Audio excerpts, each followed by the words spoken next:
manufacturing out of their coal or the what you call the protected areas and all these things. And I remember that's 40% of this protected species are now outside and are killing a habitat. So you are actually talking about a new forest outside the forest areas. The trees outside forest looks very segregated, but it's all together a new ecosystem is coming up. So you need a new management systems, new community participation systems, new economy. What was Sunita ji at the beginning mentioned that about the food economy. I think that might be playing out here. But this is the reason why actually we talked about the animals outside their habitat coming to our habitat, whichever way you put it. Then the trees outside forest also. It's actually not only giving you the sense that India's forest cover is increasing. It basically that's providing you though we are losing our primary forest like never before. But this is where the new forest is coming up outside.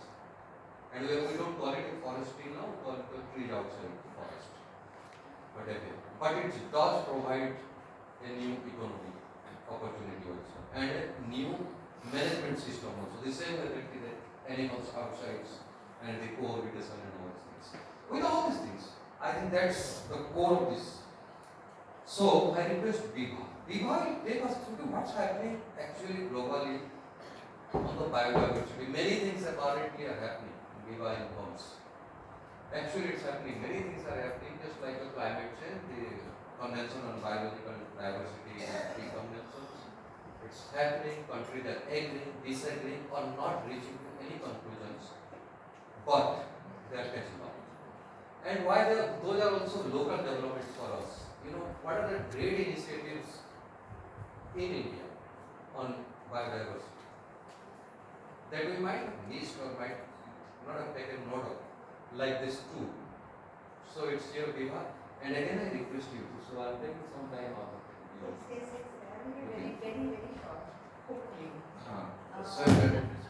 So, why are we talking about the latest in biodiversity and why we're talking about global issues at this time? Because it's in news right now. At this moment right now, the Zoom session of the CBD is taking place in Rome. Multiple topics are being debated there, but before I do that, I will explain what this Zoom session is all about. So, let me start with the Earth Summit. So, in 1992, 3 conventions were put in place. One was on climate change, one was on biodiversity, and the third one was on desertification. So, last year we had the tops of all 3 of these conventions. In October, the CBD COP took place, that was COP 16, but at that time that took place in Cali, Colombia. However, many decisions could not be taken at that place. That is why the resumed session had to be put in place, and that's happening right now. So what is happening there? 5 topics are being discussed there. One is on resource mobilization, which is very, very crucial because obviously you need money for protecting biodiversity and benefiting from it. The second one is how to ensure that these resources that are collected are delivered effectively. The third one is how to monitor what is happening on the ground. I will come to that again. There has to be clarity on planning, which is obviously that will let us ensure that something is happening on the ground and that it's effective. And the fifth one is how to cooperate with other conventions like on the climate change and desertification. So, before I move forward, I will just try to explain what KMGBF is. I have written it there. So, in 1922, the world got together and they came up with a framework that would govern whatever is being done on biodiversity in the next 10 years, which is 2030 now. So, that was the convened Montreal Global Biodiversity Framework.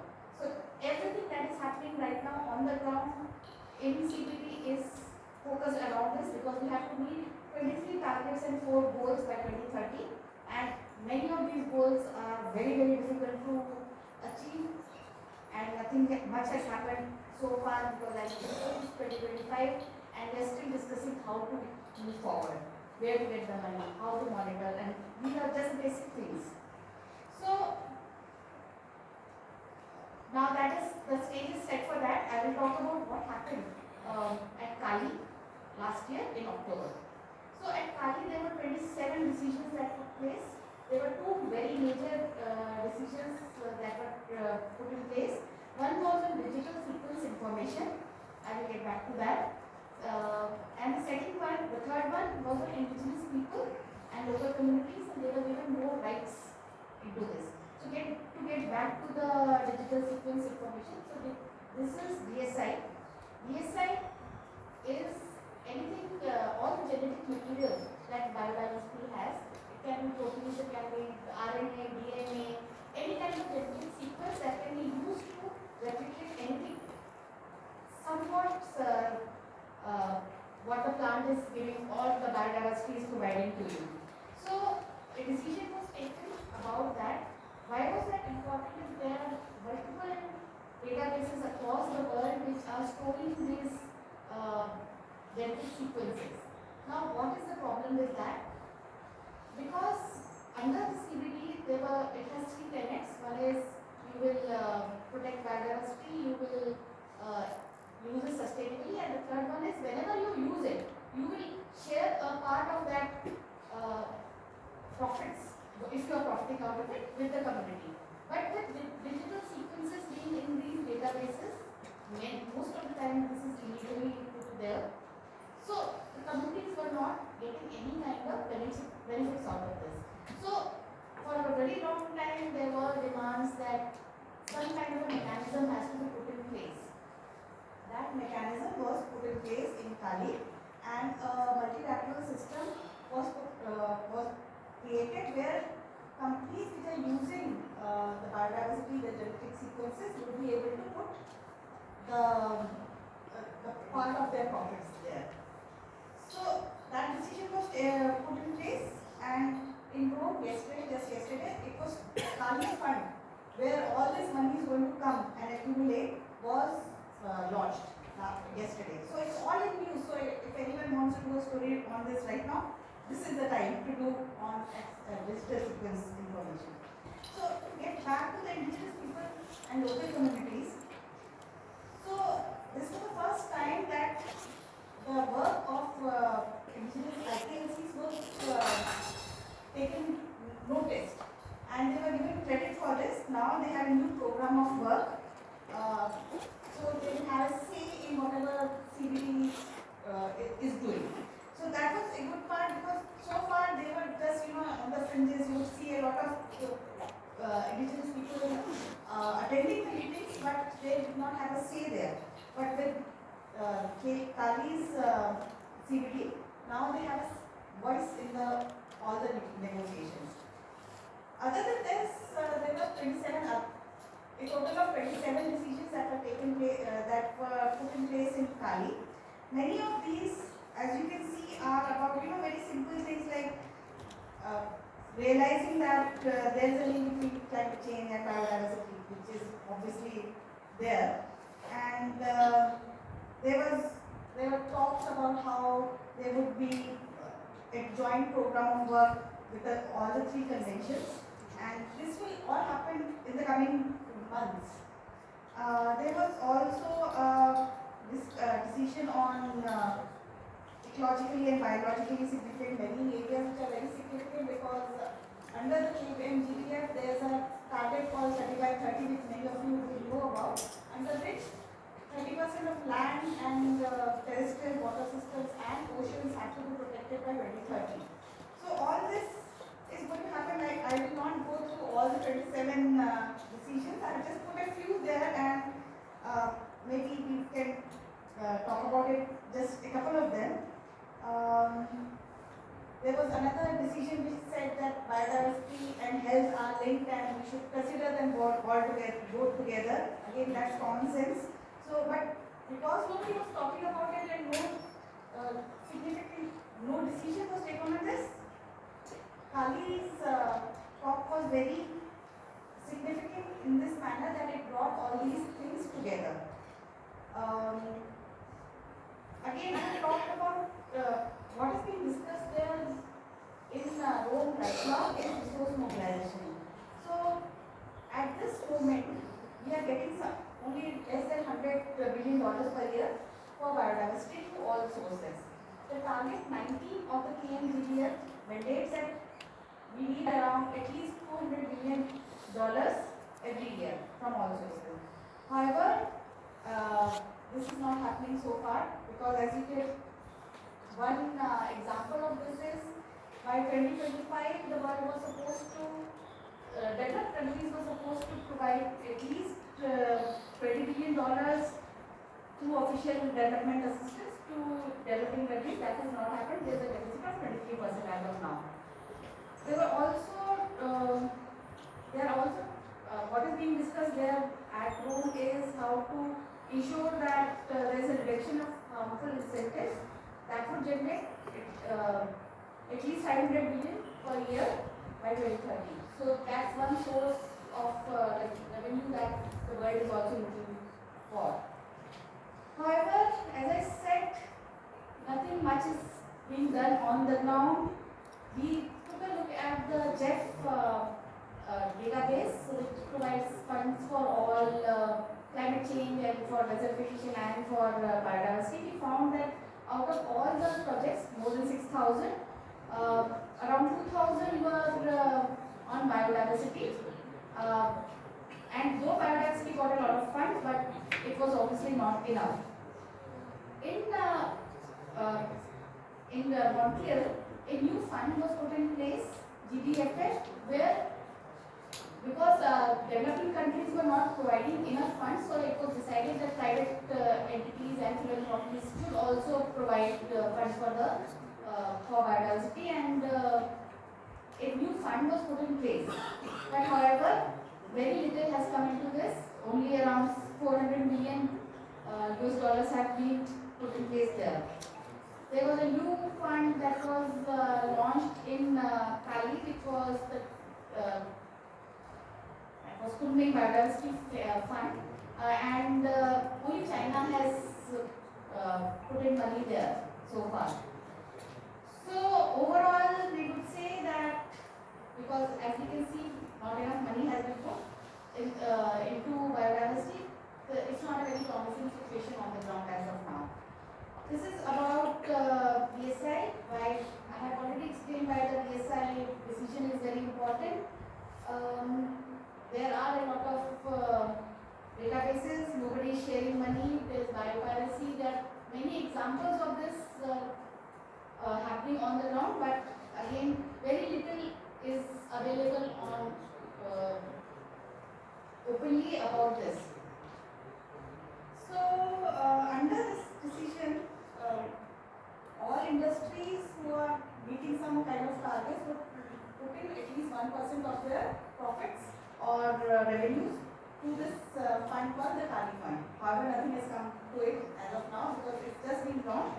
So we will see how companies are planning to provide funds. However, interest in Kali was, as you could see, it was not much because even at the time when the decisions were being taken, there were news articles across the country saying that pharma industries would need to cut down jobs to ensure, because they would not be able to provide this kind of fund unless we do that. So there was a whole lot of arms twisting happening around the world on this.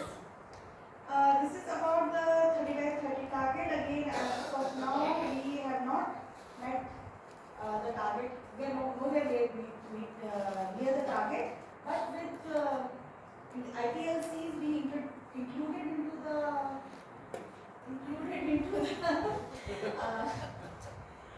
the ambit, it would be slightly easier to maybe reach the target because a lot of biodiverse areas in the world are under the control of IPLCs. So it's hope that we would be able to meet the target.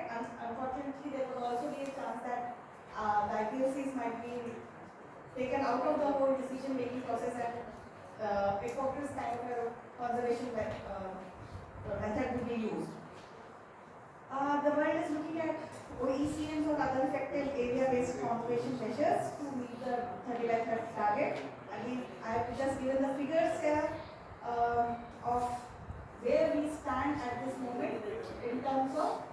meeting the 30 by 30 target, but again progress is very slow as I've already explained. So what is the way forward? So as of now, biodiversity is decreasing steadily throughout, despite all kinds of efforts that have been put in place. So this is happening, so what do we do now? So the main thing that we need to move forward is realizing that all these crises are interlinked and we have to work on these together. Fortunately, that has been accepted by all the three conventions that were put in place in 1992. So planning is required for this because obviously three conventions working, one convention alone is not working well, so three conventions working together might not work. So a lot of planning is needed. However, even just for CBD, the planning process is very slow. Every country was supposed to come up with a national NBSAP, which is a plan for the next till 2030 on how they will manage to take their work on biodiversity forward. Unfortunately, only 47 NBSAPs have been put in place, and only 4 parties have actually put in place some kind of national targets. However, again, progress is very slow. I'm sorry, everything is progress is very slow, unfortunately. So, but that is what is happening. So now, coming back to India, what is happening on the ground? We had some very nice understanding of what is happening on biodiversity on the ground. However, when India submitted its NBSAP in Cali last year, they talked about, they gave an estimate of how much money is needed. However, in the budget, they have not given anything anywhere close to that kind of money. So again, not enough. So a couple of things. The Biodiversity Amendment Act 2023 was put in place for a lot of reasons. Last we have been talking about all the issues with the amendment act. And in 2024, just now in December, the rules came out. I think it was important because we have said a lot of things at Kali and other conventions. So the rules are significant because DSI is now part of the text there, one of the rules there. So that's interesting. I will just end with one example of what is happening on the ground in terms of access and benefit sharing, which to an extent is what DSI is also going to manage, which is it's the third. CBD has 3 aims. One is conservation, the second is sustainable use, the third one is people who access that biodiversity have to share the benefits that they earn. That is what DSI is also all about. So, Irula tribe collects snake venom and they sell it. However, out of 8 companies that buy the snake venom, only one has an access and benefit sharing agreement with the state biodiversity board. So every little money has come out of that also. So there are more examples on the ground. However, they are not together. So we have to go out and get them. So I think a lot of journalists do come from different areas where this kind of data is more easily accessible, because you can go to your state biodiversity boards and ask them where what kind of agreements they have put in place to ensure that communities benefit for protecting the biodiversity. So that is the end of it, and thank you, Viva. I think I will break up pretty fast. Not exactly, but yes. So this is what this is the, again, whenever you come and give a status, you end up with a sad story. It's good, animals are moving out of the forest, trees are moving out of the forest, but definitely, when you take status. So this is very critical. What Viva pointed out is that currently we are negotiating on this digital sequencing. And also more than that, this access and benefit sharing. India has the largest number of village is supposed to have biodiversity register. Check it out. Then the community should have planned it out, mapped its biodiversity, listed there, and some systems would have come and people would have used it and must have given money to them for using their own knowledge. And that's precisely the big economic system actually in place in India since 2002, isn't it? So, 23 years.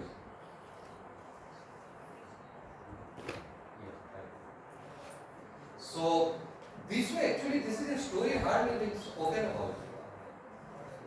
As a country we don't have just panchayat and having multiple 5 years plans. We have actually a biodiversity plan with a huge monetary aspect to it also. And at a time when animals are coming to outside also, and the trees are outside also. So this knowledge is expanding that way. And so this is all it. So I have a request. Can you take the question and answer to the T so that we manage the time? For the T we have enough time. And if you can interact with you also. And One question, please. okay, so let's take one or two questions. Then we break for tea where we will continue the conversation. There are lots of hands, I think. Yeah, I know. Yes. Okay. We'll take quick and half outside. No, I have a question. I like your presentation very much because you talk trees outside forest. Again, I come back to my state where in 2012 we amended the Forest Act. Can you hear me? Yes. We amended the Forest Act, and earlier on we defined forest as 25 trees in 1 acre of land. Okay? And I think that was a sort of inhibition for coal mining, so we decided to change it to 65 trees per hectare, and we do not have that sort of, forest of that large quantum. So this was meant to circumvent the rules to allow for mining. How is it that this is allowed in the country, that you define what is a forest? Every state defines its own idea of a forest. Technically, the problem that happens for our country is that the state forest department kind of has their own autonomy to manage and define the way they want the forest and forest resources. However centralized, that is what it is. Even if you ask me, I work very, very closely with the forest dependent communities who are fighting hard to get the FRA entitlements. And it is very sad that the act was passed in the year 2006, almost 20 years now. Chhattisgarh, Odisha and Maharashtra are the only 3 leading states with maximum number of FRA entitlements. And tears rolled down my eyes when I saw their torture and torment they go through. The forest department always wants to keep hold of as much as power as they want, and that's how they exert this colonial bureaucratic way the way they are. And in one of the village, just for 0.5 hectares, the court case is pending for last 5 years now. So I honestly, maybe if someday I get to that power and position, I don't know if I can. But right now, of course, I'm very helpless because I don't want to name, but even certain forest department officials asked for authorship from me on my papers just to give a permission to work in the sites. So that is all. Access and benefits sharing. Uh, Okay, so next question then will come here. Yeah, my question is for Dr. Pranav.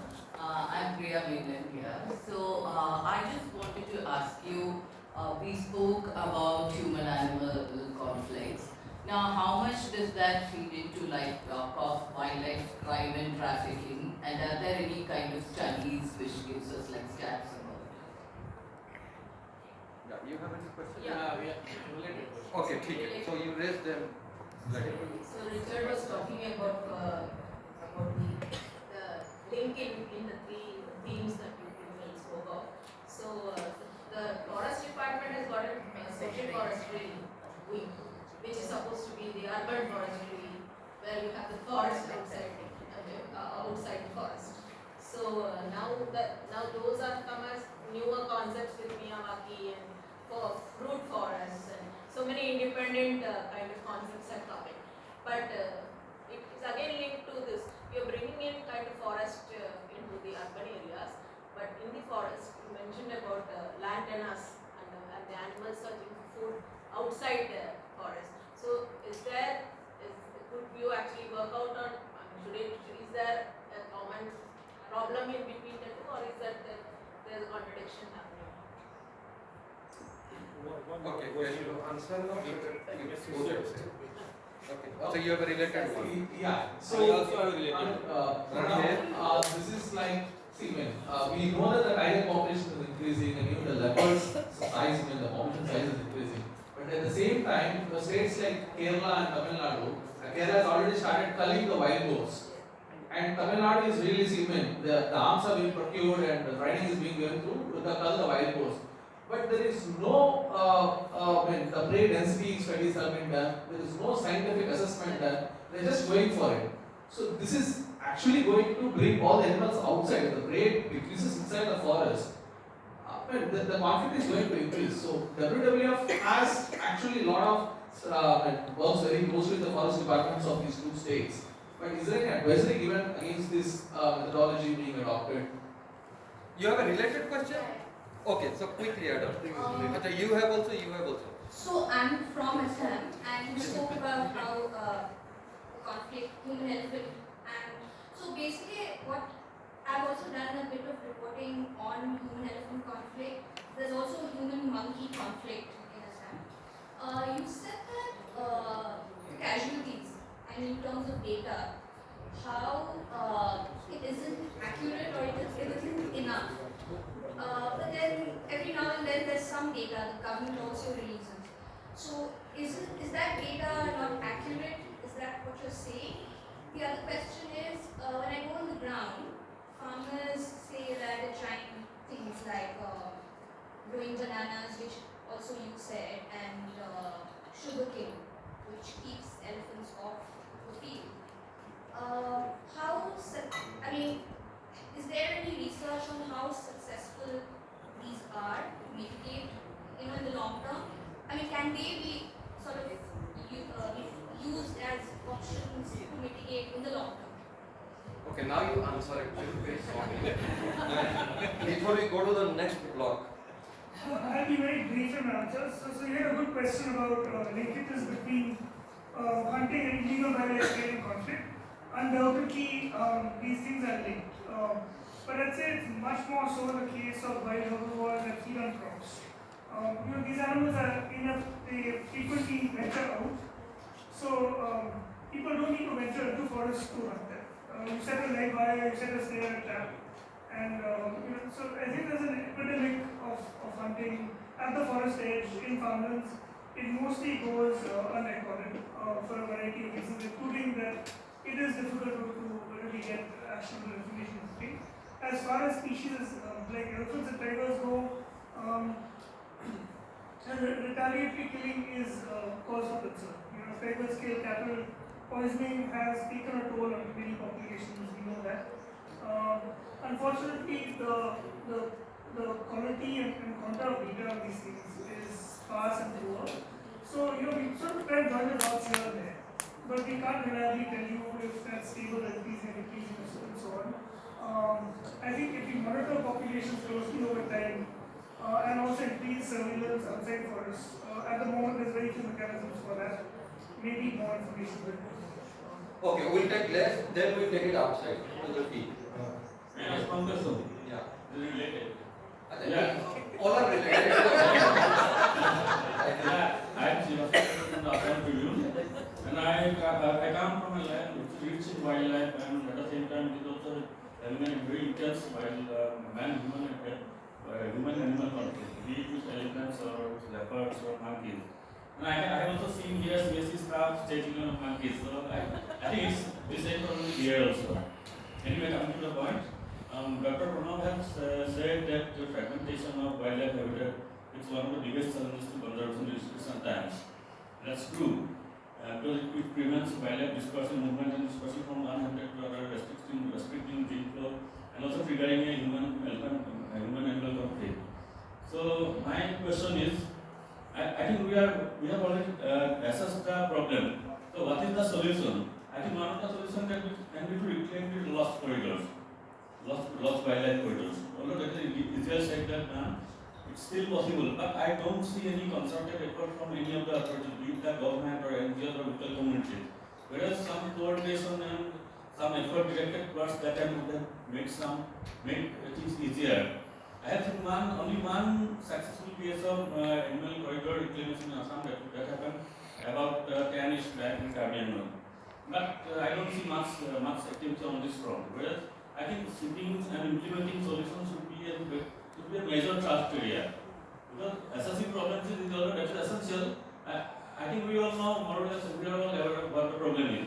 But when it comes to seeking and implementing a solution, I don't see much effort.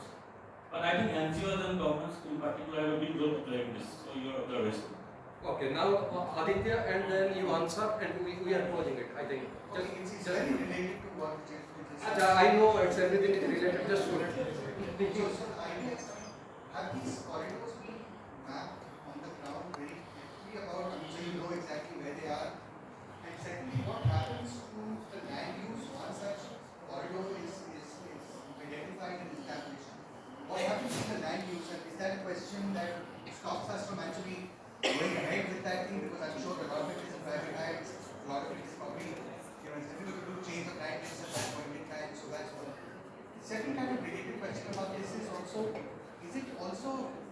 have they studies happen right now to show that there is actually very little food in the forest capable of supporting the kind of prey base for the certain kinds of animals, or even basic food. That's the reason why they're actually spraying out so much. And if so, what can be done for that?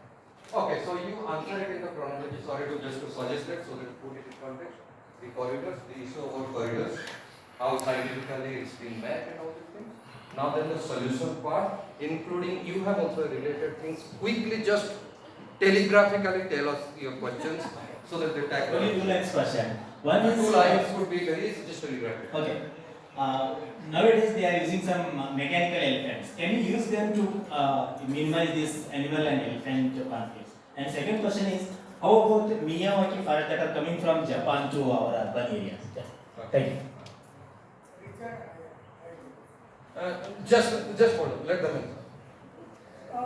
So there was a question about time goal sequence. There was a question on aligning where forests are grown in the matrix, outside forests and so on, and wildlife conservation. I think I'm going to try and answer 2 questions in one. When it comes to restoring corridors on private land, options are very limited. And if you look, around the world, there are models such as conservation easements, where thousands of acres of land, there are agreements with landowners to say land is managed in a certain way, fences are not erected, and then there are payments for maintaining and managing land that is compatible with the movement of wildlife. So private landowners are earning off their land, but wildlife sort of movement is also being sustained. In India, land holdings are too small. This is too complex. So to generate revenue to sort of sustain a model like that is not really feasible. But if plantations outside forests are by design, for example in corridors and so on, also is carefully selecting a species so that they're providing cover that animals need to move through. Maybe they're providing some food, but they're not necessarily spaces that animals can occupy for prolonged durations. Then the purpose of creating permeable land use sites is sort of met. But it can also be remunerative for people. This needs to be by design. You need to design landscapes to align the goals of social forestry and so on with animal movement. There was a question after this on people. Your question very quickly. The corridor.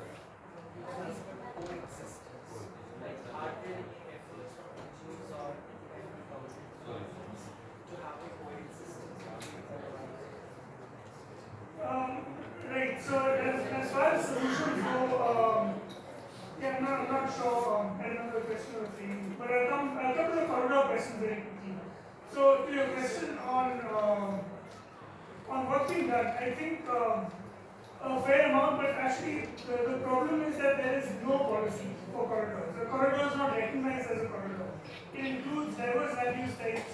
ये right नहीं है, आपको कह रहे हैं corridor recognise नहीं है, मेरा बीजीपीएस सर्वे हुआ है और बीजीपीएस सर्वे एक तरीके से हुआ है बिना सर्वे ऑफ इंडिया से विदाउट कोऑर्डिनेट लिए हुए बीजीपीएस सर्वे हर जगह फॉरेस्ट का हुआ है, कॉरिडोर का सर्वे हुआ है। ये But it's not a legal entity. There is no such thing. नहीं, बिल्कुल लीगल एंटिटी है, वो स्टेट गवर्नमेंट के forest. So there's nothing in Indian statute that recognizes a corridor as a corridor. No, there are some corridors which are notified. थोड़ा central act नहीं है, लेकिन state government के द्वारा मैनुअल डिफरेंट स्टेट्स में है, statutes है और उससे पूरा का पूरा डीडीपीएस सर्वे हुआ है। हाँ, सर्वे हो गया, but if there are 20 different land uses, if there are 500 stakeholders, government के स्टैट्यूट्स में है। वो होगा, but if something is private land use, we cannot mandate how a person uses a piece of land, right? डीडीपीएस सर्वे में गड़बड़ी क्या है कि सर्वे ऑफ इंडिया से कोऑर्डिनेट किए भी। हाँ, उस डीडीपीएस सर्वे में गड़बड़ी क्या है कि सर्वे ऑफ इंडिया से कोऑर्डिनेट लिए बिना उसको सीधे एक बाउंड्री खींच दिया गया है, तो जीआईएस ये गड़बड़ी है, लेकिन वो बिल्कुल लीगल एंटिटी है। जो एलिफेंट कॉरिडोर है या फिर फॉरेस्ट और वो पूरा हुआ है, डिफरेंट स्टेट को पीआईएल में फाइन हुआ कि ये जो फॉरेस्ट की बाउंड्री जो जीआईएस बाउंड्री है या डीडीपीएस सर्वे जो किया गया है ये कितना सही, लेकिन वो लीगल एंटिटी है। इसलिए हम से ये नहीं कह सकते कि जस्ट एलिफेंट कॉरिडोर या फॉरेस्ट रिजर्व है, तो जस्ट एक ऐसे मान लिया गया है जंक्शन ऐसा नहीं। मैं ग्राउंड रियलिटी आपको The challenge is jurisdiction. उसी corridor में there will be 10 different land use types with diverse actors, diverse landowners. So you can demarcate any number of corridors in a map. The challenge is how do you manage it as a corridor for wildlife usage. And there have been some successes. For example, the Kana Fence corridor includes 4,000 square kilometers of forest. There is a thriving population of tigers inside, other animals move through. The jurisdiction is primarily under one landowner, the State Forest Department. You go to other corridors.